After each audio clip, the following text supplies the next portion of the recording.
¿Qué tal la gente? ¿Cómo están? Sean todos bienvenidos a el octavo capítulo de Out by BTC Tennis, el podcast en donde vamos a estar viendo varios temitas que quedamos pendientes la semana pasada, ¿cierto? Con el análisis de los mejores momentos del tenis chileno. Esta vez el segundo semestre, vamos a estar hablando un poquito de lo que fue la Next Gen, interesantísimo. Y bueno, algunas otras cositas también vamos a ir tocando. Pero antes que todo, como siempre, saludar a mis compañeros. ¿Cómo están, chicos? Bienvenidos. ¿Qué tal? Contento. Bueno, ya ahora de hecho al fin se acabaron todos los torneos del año porque estábamos esperando esta Next Gen que se jugaba la semana que pasó. Así que ahora al fin no tenemos nada, pero ya en 2 semanitas más o menos empieza otra vez la temporada del tenis. Así que ahí vamos a estar cubriendo todo lo que venga el 2026. Un saludo, muchachos. Por fin se acabó el NetCien, ¿ah? Torneazo. Un torneo favorito junto con el Road to Australia, favorito de Carfer. Los dos torneos más increíbles del año. Se jugaron la semana pasada, así que se viene un capítulo muy entretenido. Oye, sí. Bueno, partamos al tiro con estos grandes torneos. Se dio la obviedad en el Next Gen. ¿Qué torneo más penca, weón? Ya seamos realistas. Fome la weá. Ganó el número uno, que un top 30, y perdieron todos los que no están ni siquiera dentro del top 100. ¡Wow! ¡Qué novedad! Sí, partió medio raro. Ahí, yo pensé que a lo mejor se ponía un poquito interesante. Creo que Tien perdió su primer partido, inclusive contra el español Joar. Sí. Cuéntenme, chiquillos, qué más vimos, sobre todo al principio del torneo. Tú lo dijiste, creo que lo más interesante se dio al principio con esta derrota de Tien, que como que un poco descolocó a todo el mundo, que considerando que el número 28 del mundo debuta contra el 168 del mundo y pierde en su debut, entonces fue como, oye, ¿qué onda? ¿Qué pasará? Después no pasó nada al final, se dio toda la lógica y ante todo pronóstico, partiendo con ese resultado negativo, Tien hizo lo que hizo y después ganó más bien fácil. La semi, la final la ganó en 3 sets, corrió poco rato. Un torneo, por no decir otra cosa, fome. Sí, Tien fue de menos, o sea, de más, o sea, perdón, no, de menos a más, estaba en el torneo, ya estoy confundido. A mí lo que no me gusta, más allá del tema del formato, o sea, perdón, de que haya ganado el top 30 contra puro top 115, pues Block era top 116 el segundo rankeado, que fue el finalista. El tema del formato es a 4 juegos, no, a mí no me convence en absoluto, la verdad. Que se juegue con punto de oro, casi anti-tenis total, público, fome, en las primeras rondas estaba casi vacío el estadio. Lo mejor que tiene el Next Gen es el formato de la cancha. A mí me gusta muchísimo, recuerda los 90, pero el resto nada más. Torneo olvidable. Decir que Tien ganó 540.000 dólares no es menor, pero sin puntos. El torneo no reparte puntos, así que quedará en la anécdota como un campeón de este torneo, el cual ha dado, por así decirlo, campeones que sí han dado bastante bien. O sea, Sinner ganó el torneo, Alcaraz en su momento, lo ganó Fonseca el año pasado. Son jugadores que están todos metidos ahí arriba. Pero más allá de eso, poquito que analizar, la verdad. Oye, bueno, venía manejando y alguien me mandó un audio y me dijeron, ¿te acordáis que te dije que este cabro Tien iba a ser la revelación o no? Y ya está en la final y no sé qué. Y yo le respondí un audio así como, dejemos de wear, por favor, weón. Hay puros weones fuera del top 100, hay puros cabros que ganaron 2 Challenger, weón. Se bajaron los verdaderos rivales que tenía Lerner Tien, que era Fonseca, que era Mensic.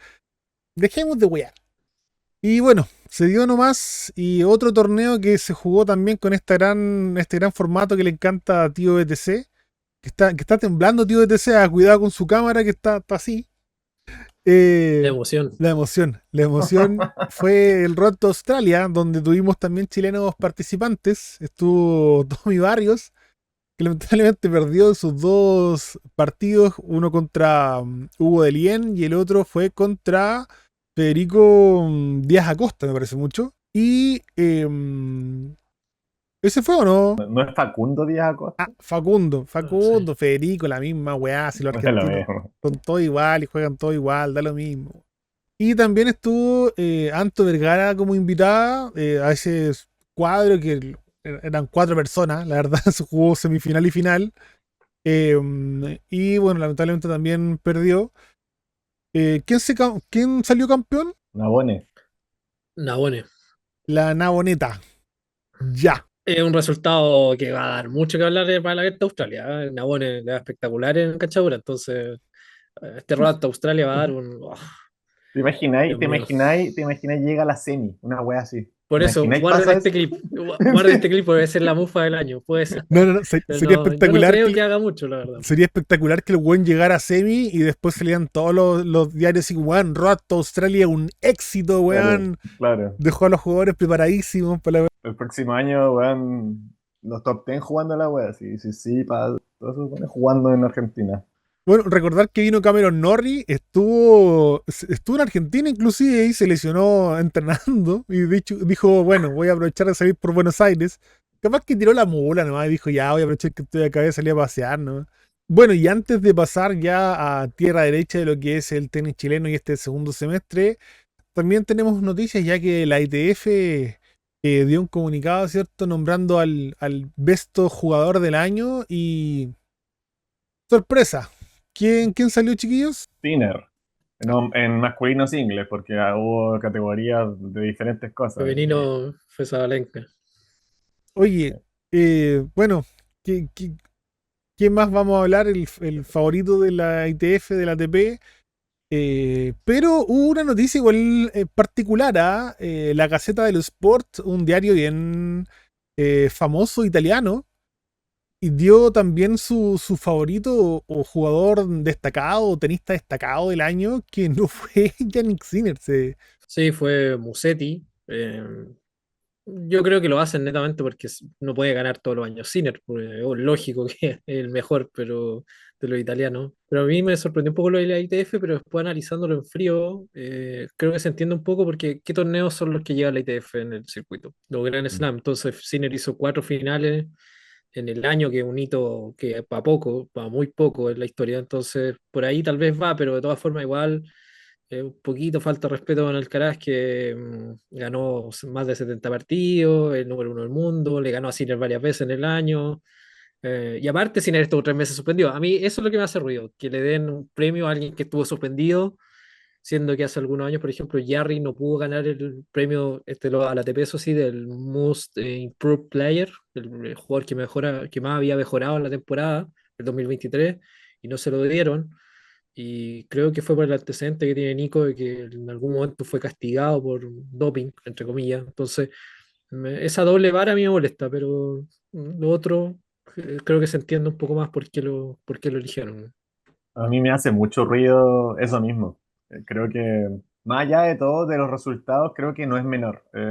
Sea por lo que haya Es que sido, claro, tener un exacto. jugador que estuvo 3 meses fuera por doping, que ya fue un tema polémico, porque mucha gente decía, no, muy poco tiempo, qué sé yo, que está bien, volvió y llegó a la final de Roma y después final y ganó y todo bien, pero aún así creo que eso mancha un montón el nombre, al menos por este año. Entonces que le den el premio este año al mejor jugador, creo que es Sí. polémico. Suena más limpieza de imagen que otra cosa. Mm.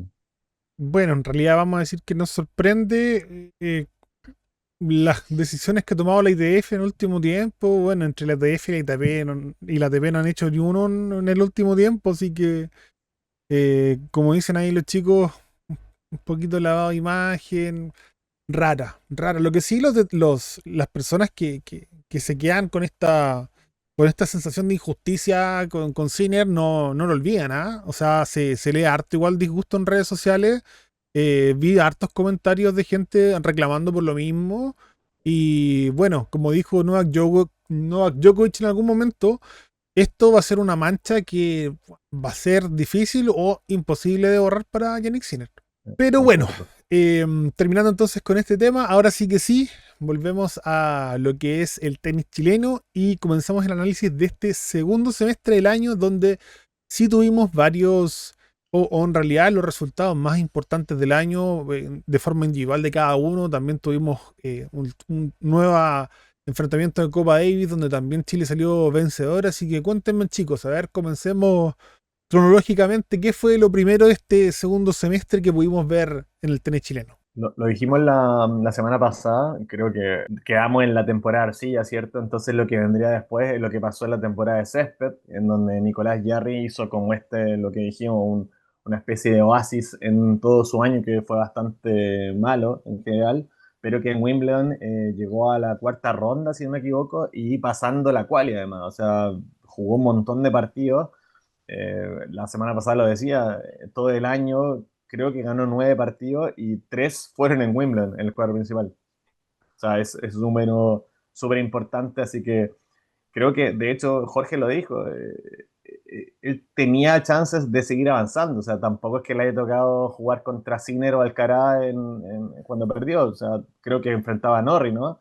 Entonces fue un poco decepcionante para la gente, yo creo, porque uno lo ve embalado, uno dice, va muy bien, o sea, no creo que pierda contra un jugador como Norris, que está dentro de los posibles ganables que uno esperaría, y no fue así, lamentablemente. Sí, es una actuación de Nico muy buena. Ganó 6 partidos desde la quali, le ganó a Rune, mejor triunfo del año tal vez en términos de ranking.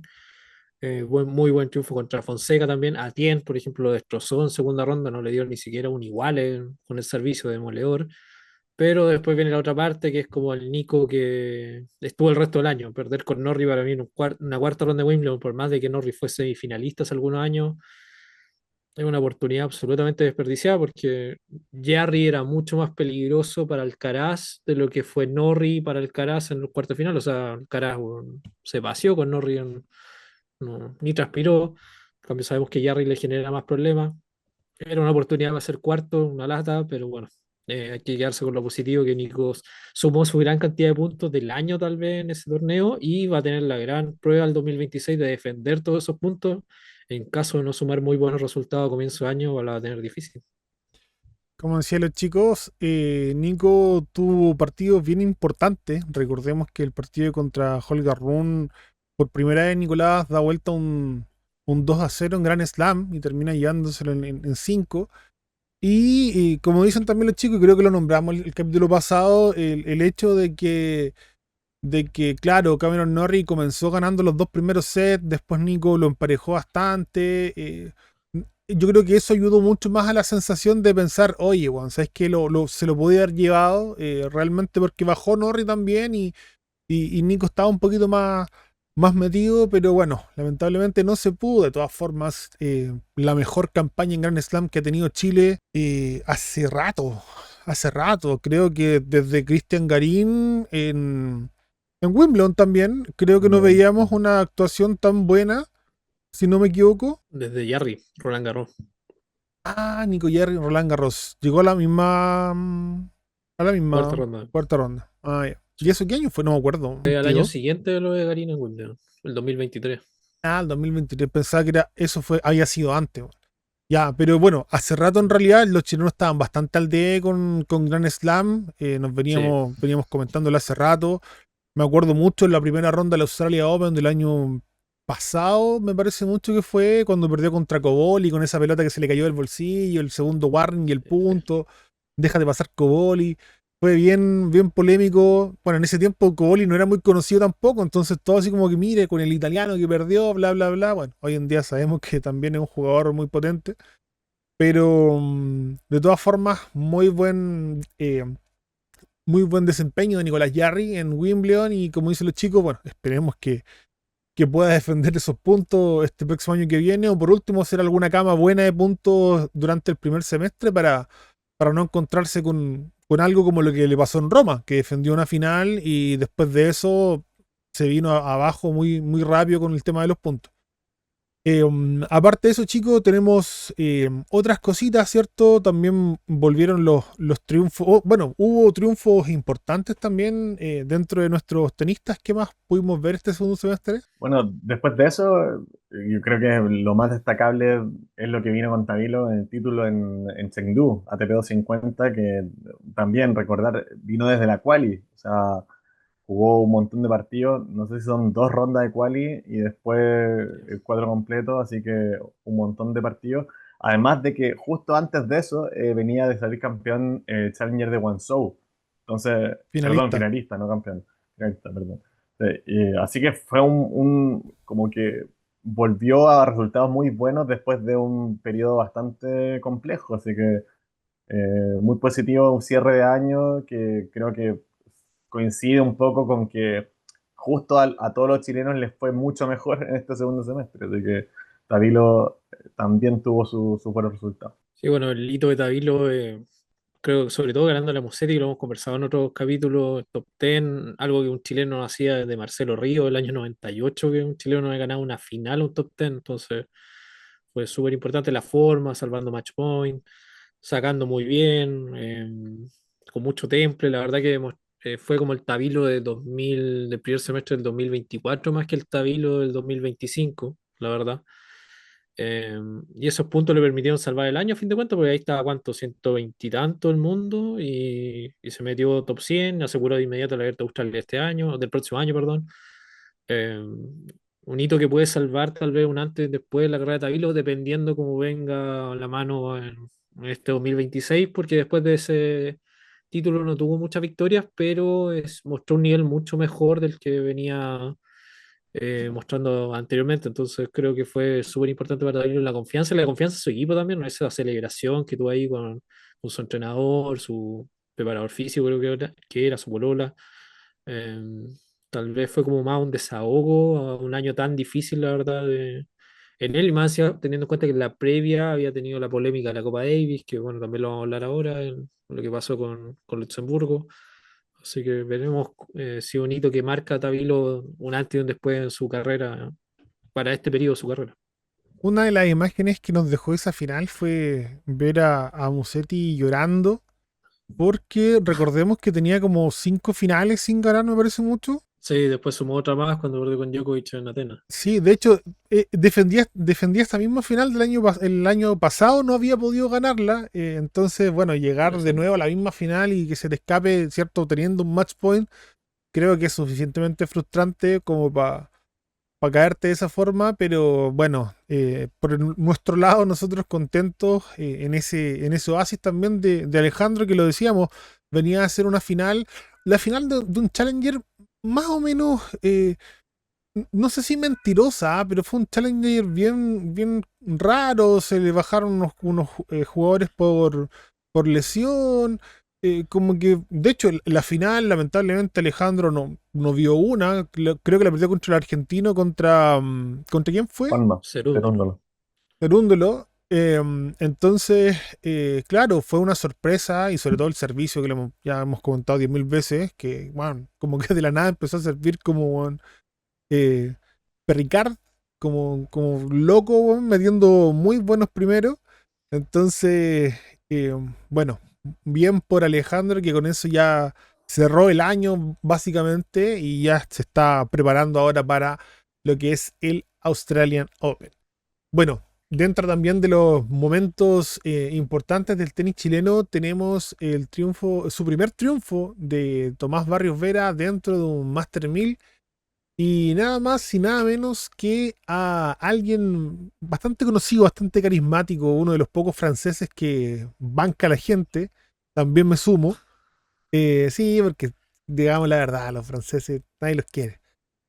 Cuéntenme, chiquillos, qué fue lo que vimos con el triunfo de Tommy Barrios, a ver. Inesperado, inesperado totalmente, porque bueno, Barrios le gana a Monfils, a este histórico tenista francés que está al borde del retiro, pero pese a la edad que tiene Monfils, que no sé si tiene 39 años o 40, no estoy seguro, aún muestra un gran nivel, todavía en ese minuto estaba 48 del mundo, o sea, no era menor que un jugador como Barrios, que no tenía mucha experiencia en Master 1000, le ganara un partido a Monfils, así que destacable, 100%, un triunfo que fue súper apretado, fue el tiebreak, tercer set, 7-3 el tiebreak, así que bueno, pese a eso, la siguiente ronda Barrio no logró ganarle a Mikkelsen, perdió en 2 sets, pero de todos modos creo que eso deja una muy buena sensación para un jugador que ha estado mucho tiempo buscando esta consolidación. bueno, quizás los challenges están más bien consolidados, pero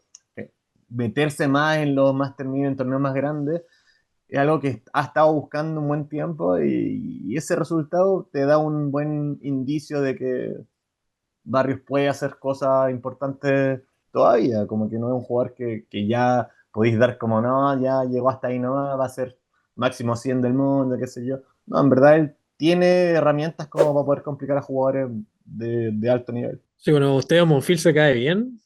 A mí me está el ¿Cae hecho. A bien? ti ¿A nadie ti te cae. algún? No. Sí, ustedes me caen bien. Pues, el caso de Monfils, a mí lo que no me gusta es que cada vez que va perdiendo algún problema físico, alguna cojera, ahí con Barrio va perdiendo, se te quiebra y de repente tres juegos saca como loco, corre como loco, da vuelta al partido, todo el público vuelto loco y ya después tuvo partido durísimo ese que ganó Barrio, uno de los, creo que el segundo mejor triunfo de su carrera en cuanto a ranking, porque le ganó a Baez, que estaba como 40 en Wimbledon hace algunos años, y después viene este triunfo con Monfils.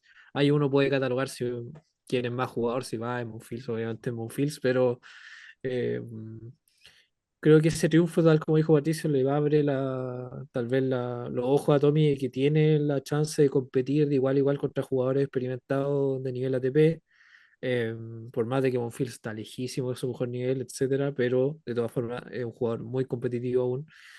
En un año de Tommy que lo conversamos la semana pasada fue muy bueno, y este fue lo que decía Patricio, o sea, está consolidado a nivel Challenger, pero este fue uno de dos triunfos que tuvo fuera de los Challenger.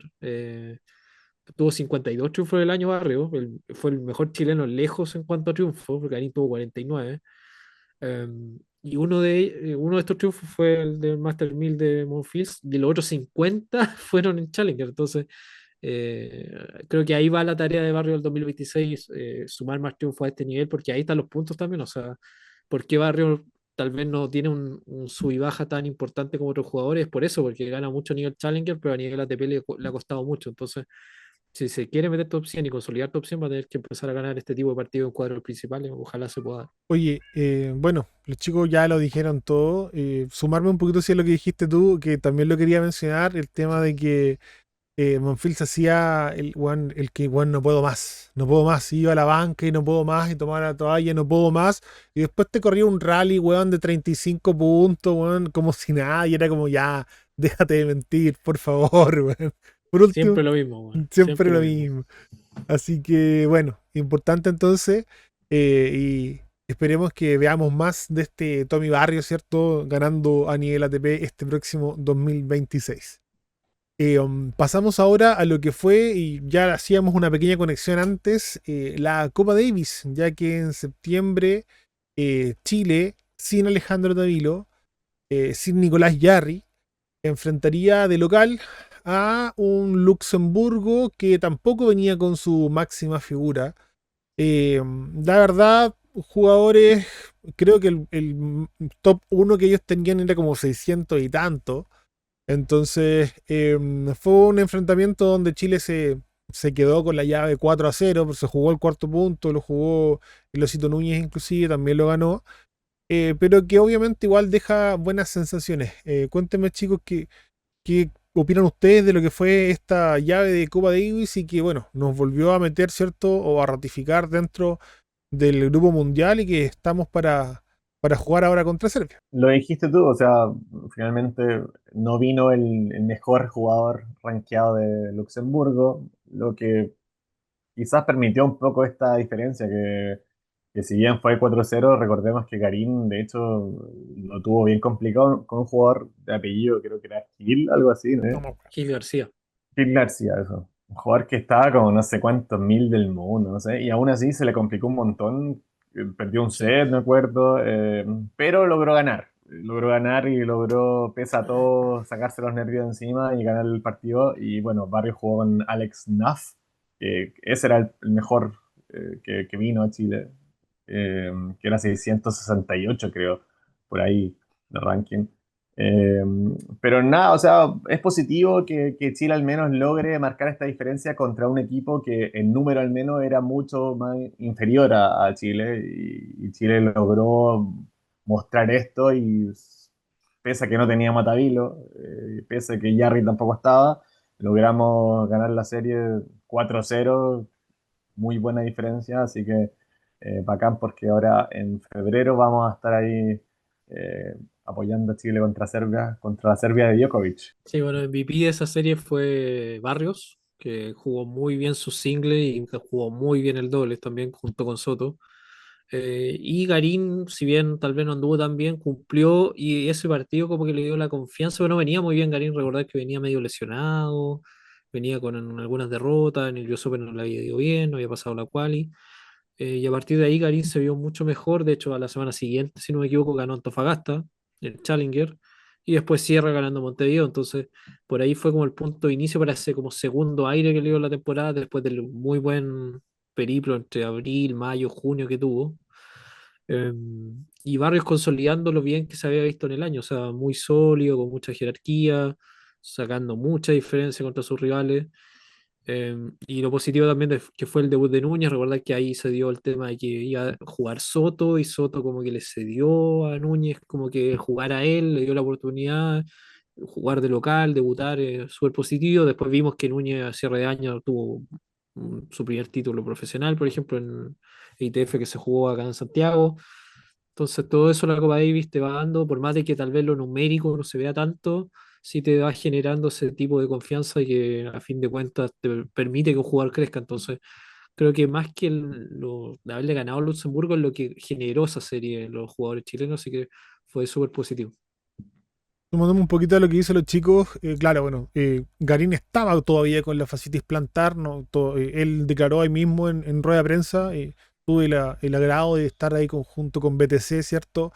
Reporteando directamente ahí y bueno, lo dijo Cristian, que estaba con la fascitis, que le costaba sobre todo el principio del día, que bueno, así funciona normalmente, cuesta como agarrar ritmo, al principio duele mucho, empezar a moverse con fascitis plantar es muy doloroso, ya después entrando al calor cambia un poquito.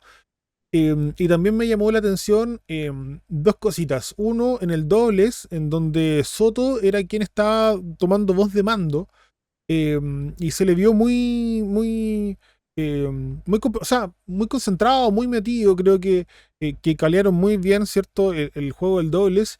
Y por la otra parte, como decía Jorge, lo de Tommy Barrios. ¿Saben que bueno, creo que es primera vez que yo veo a Tommy Barrios con tanto desplante, entre comillas, desplante más escénico, porque llamaba a la gente a gritar y celebraba con el público. Creo que muchas veces llamó al público a alentar, ¿cierto? A gritar, a tirar un CHI, algo que me gustó en lo personal porque sentía que realmente se estaba nutriendo del apoyo, cosa que a mi parecer, yo siempre, bueno, por lo menos hasta ese momento, siempre he sentido que a Tomás Barrios como que le costaba jugar con público a favor. Ya lo vimos en Chile Open, que bueno, ya lo dijimos el capítulo pasado, ¿cierto? Se comió un 6-1, 6-0 como que siento que muchas veces Tommy como que siente esa presión a lo mejor de cumplirle al público y que le hace peor que estar a lo mejor con público en contra. Pero esta vez en Copa Davis lo vi muy comprometido, muy compenetrado con el público y eso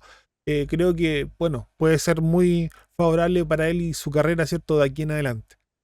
Y bueno, después de esto, como decían los chicos, pasamos a lo que fueron los triunfos a nivel Challenger ya que se dio esta última gira sudamericana de Challengers, donde tuvimos triunfo de Tommy Barrios, que decíamos reciencito en Lima, ya, y también con un hito histórico, literalmente histórico, ya que en ese mismo torneo, me parece que fue no, cuartos de final, ¿cierto? Sí. En cuartos de final, tuvo el récord del partido Challenger más largo de la historia. ¿Ya? Y bueno, obviamente lo ganó. Fue un torneo bastante particular. Cuéntenme, chiquillos, qué fue lo que pudieron ver de este torneo. Bueno, sí, después de la Copa de Davis, bueno, Barrios que tuvo una participación en Antofagasta, que llegó a cuartos. Después de eso perdió en primera ronda en Costa do Sauípe y ahí vino el torneo en Lima, en que sucedió este hecho histórico de este partido que duró 4 horas 32, creo, algo así. No sé si estoy bien. Eh, pero eso creo que habló mucho del físico de Tomás Barrio. O sea, creo que fue muy comentado en su minuto de que era un jugador que no tenía condiciones físicas como para afrontar, obviamente un deportista profesional, pero para afrontar este tipo de desafíos, que era jugar un partido tan largo para después jugar la siguiente ronda, para volver a ganar y jugar la final, ganar la final y la siguiente semana estar jugando torneo. Entonces, creo que cayó hartas bocas en ese sentido Barrios, que como tú lo dijiste, salió campeón de ese torneo de Lima y después de Montevideo lo hizo bastante bien, llegó a la semi, que de hecho perdió contra Cristian Garín. Entonces, continuó esa racha por varios partidos. O sea, si sumamos todos, son 9 partidos consecutivos de victoria para Barrio, así que muy buen cierre. Y bueno, en Montevideo fue su ya cierre de año. Ese fue su último partido, fue contra Garín, que ahí ya vimos que de hecho la razón principal por la derrota yo creo que fue el físico. O sea, le ganó un set, pero el tercero ya pierde 6-1 y se notaba que estaba ya fatigado y ya cansadísimo. Pero buen cierre de todos modos para Barros y para Garín también. Sí, bueno, 4 horas 24, aquí estaba buscando el dato, no es que me lo sepa. 4 horas 24 el partido que jugó con Bautista Torres en los cuartos de final de Lima. Histórico porque, claro, hay que decir, el tema de los Challengers se mide la duración de los partidos del año 2010. Entonces, desde ese año está el registro y es el partido más largo, efectivamente, desde ese entonces. Y sobre todo lo valioso que fue que al otro día fue a cancha y uno parecía que tal vez iba a estar muerto y no. Lo que decía Patricio, muy bien físicamente.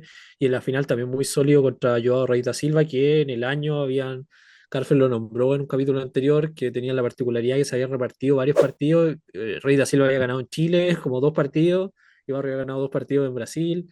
Entonces era un partido súper difícil, lo ganó muy bien en doble tiebreak en un año muy sólido de Tommy, que ascendió finalmente 42 puestos desde el inicio de año, pero lo que hablamos de antes, le faltó esa consolidación en los torneos más grandes, donde tuvo 0-4 entre ATP 250 y ATP 500, no pudo ganar un partido.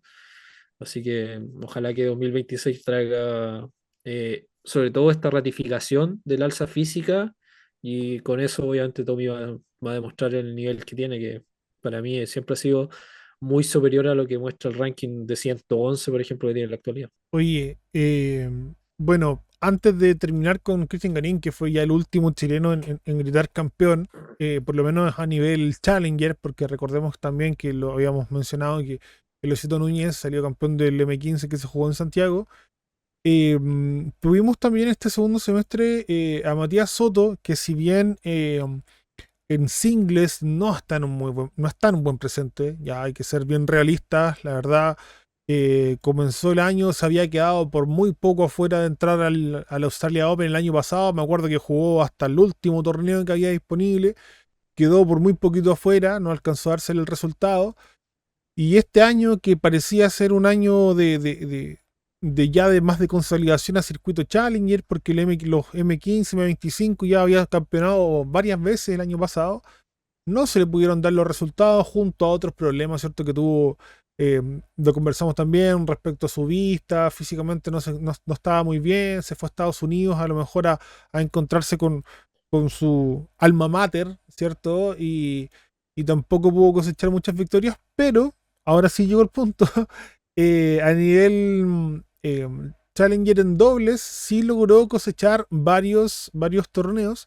Me parece mucho que ganó 5 títulos Challenger en dobles en el año, lo cual igual es bien loable en ese sentido, ¿cierto? Ya que también sumamos un arma importante y como ya lo habíamos mencionado en Copa Davis, es importante también tener a alguien especialista en dobles que puede aportar, ¿cierto? Desde esa vereda, recordemos que por lo menos, o desde mi punto de vista, el juego de red que tiene Mati Soto es bastante superior al resto de los jugadores, ya que por lo mismo, él juega mucho más doble y creo que eh, tiene eso un poquito más internalizado. También vamos a agregar, ¿cierto? Un muy buen presente que estamos viendo en el tenis femenino de nuestro país, ya que este año tuvimos una revelación de una jugadora que, bueno, entró al circuito femenino adulto este año y realmente logró varias cosas, sobre todo también este segundo semestre, como lo habíamos dicho. la pequeña gigante Anto Vergara, quien pudo conquistar su primer torneo en W15 y también hacer buenas actuaciones en torneos un poquito más grandes. Así que cuéntenme, chicos, qué es lo que pudimos ver con Anto este año, este segundo semestre en realidad, que fue como más fuerte para ella. Anto Vergara que cumplió 19 años hace muy poco, en noviembre, o sea, es muy joven, y tú lo dijiste, tuvo un año espectacular, cerró el año como número 424 del mundo. Alguna vez lo hablamos esto al principio, quizás hace 2 meses, cuando nos ilusionaba la idea de tener algún jugador en el top 500 y Anto, poquitos días después, se metió bastante bien a ese ranking. Y como tú le dijiste, campeonó.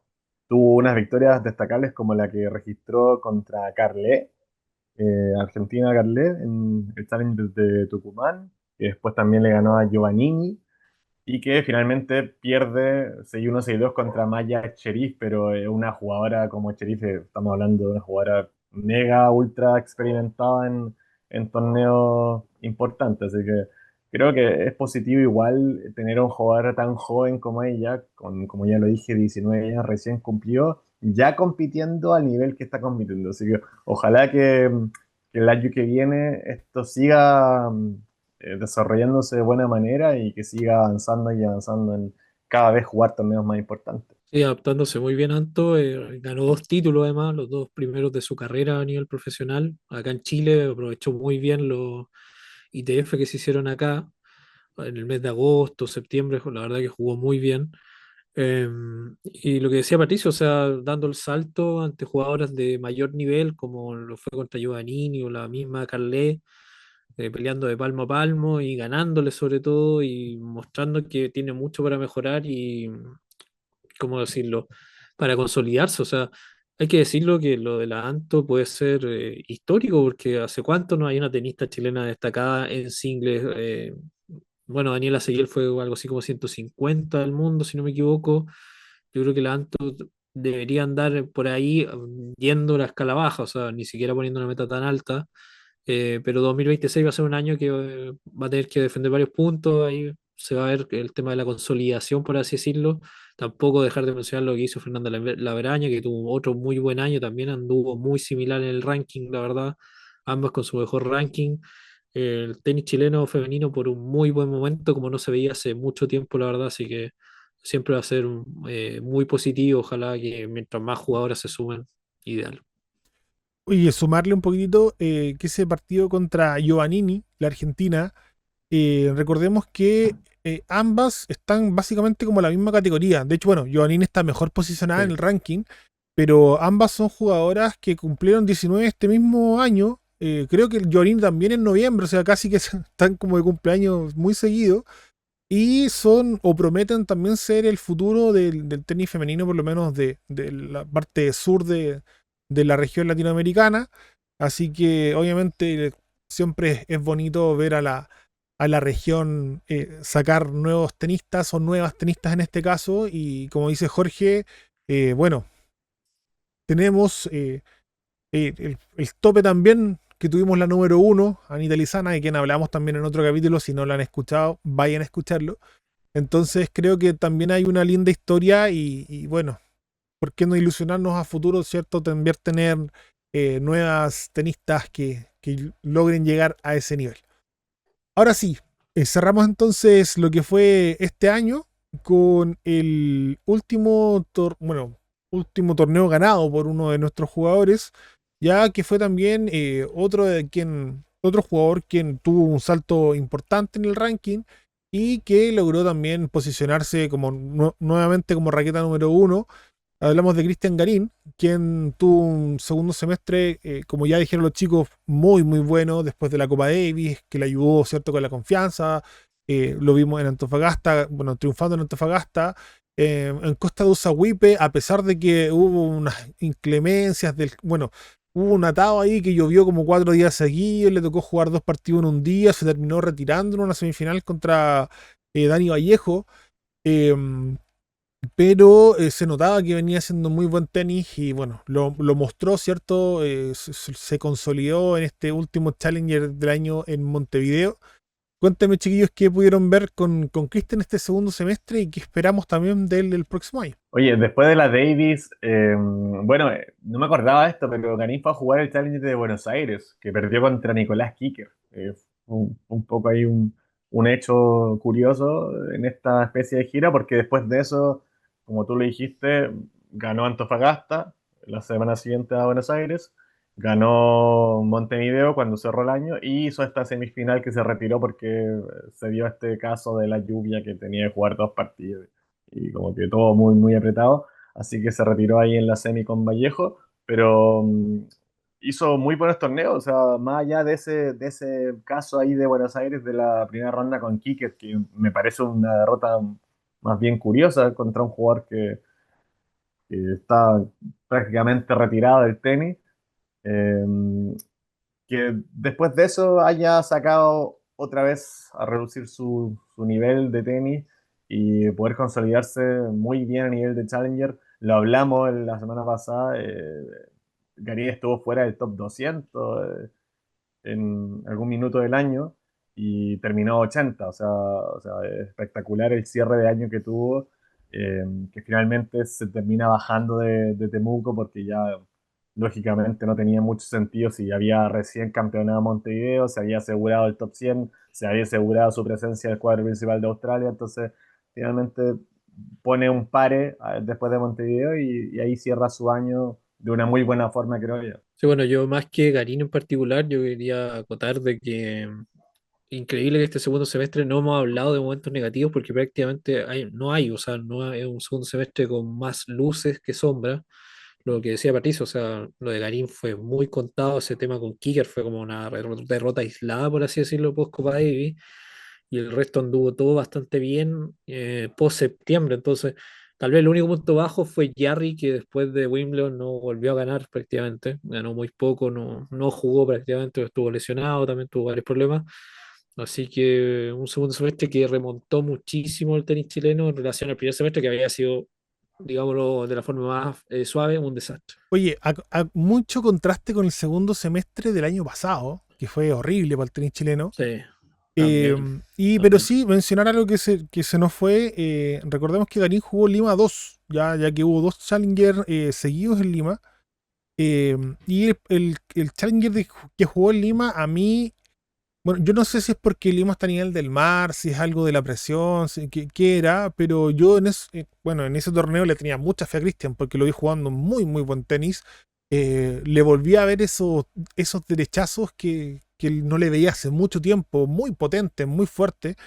Pero lamentablemente sí se quedó en ese torneo contra Gonzalo Bueno, si no mal recuerdo, un joven peruano, ¿cierto? Ya que, o sea, no voy a decir ya que, pero sí en ese partido, muy, muy raro, la verdad, porque bueno, jugó muy buen nivel al principio, después bajó, Cristian lo superó con crece, pero hubo un factor público ahí que realmente sí se le metió a Cristian Garín, un público bastante molesto en algunos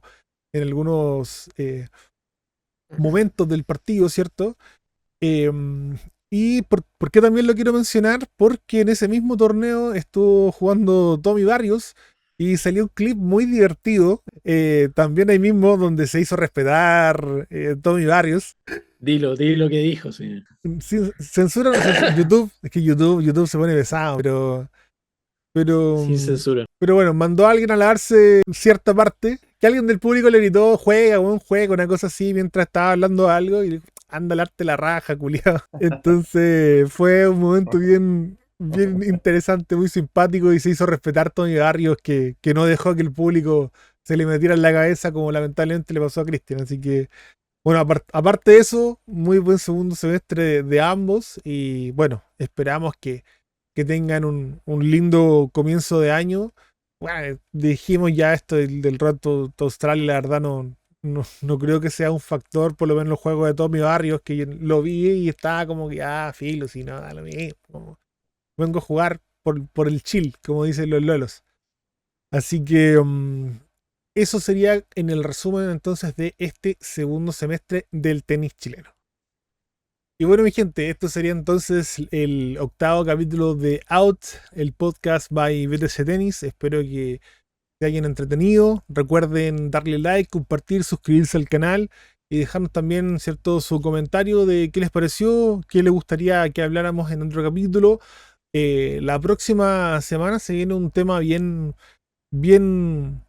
jugoso, ya que vamos a estar hablando de los jugadores top de Chile, pero desde otras aristas. Ya vamos a hablar de quién es el mejor tenista para nosotros o quién es el mejor deportista, y ahí ya empiezan a haber un poquito de cambios de opiniones. Ya lo tuvimos en alguna publicación que causó harto alboroto en redes con la página de BTC, así que espérenlo con ansias porque ahí nos vamos a agarrar de las mechas el panel, y hasta ahí llega la weá y cerramos y no grabamos nunca más. Y se acaba el año Y se acaba el con año. esa pelea. Así que nada, chicos, palabras al cierre. No, va a estar interesante ese debate de quién es para cada uno el tenista chileno. No solo el mejor en cuanto a números, sino que el que más te gusta nomás.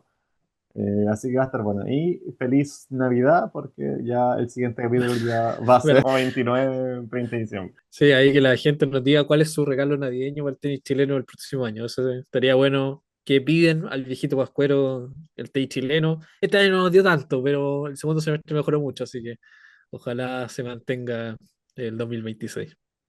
Oye, así es. Bueno, como dicen los chicos, muy feliz Navidad. Espero que pasen todas unas lindas fiestas y nos vemos la próxima semanita. Que estén muy bien. Chau, chau. Chao. ¿No?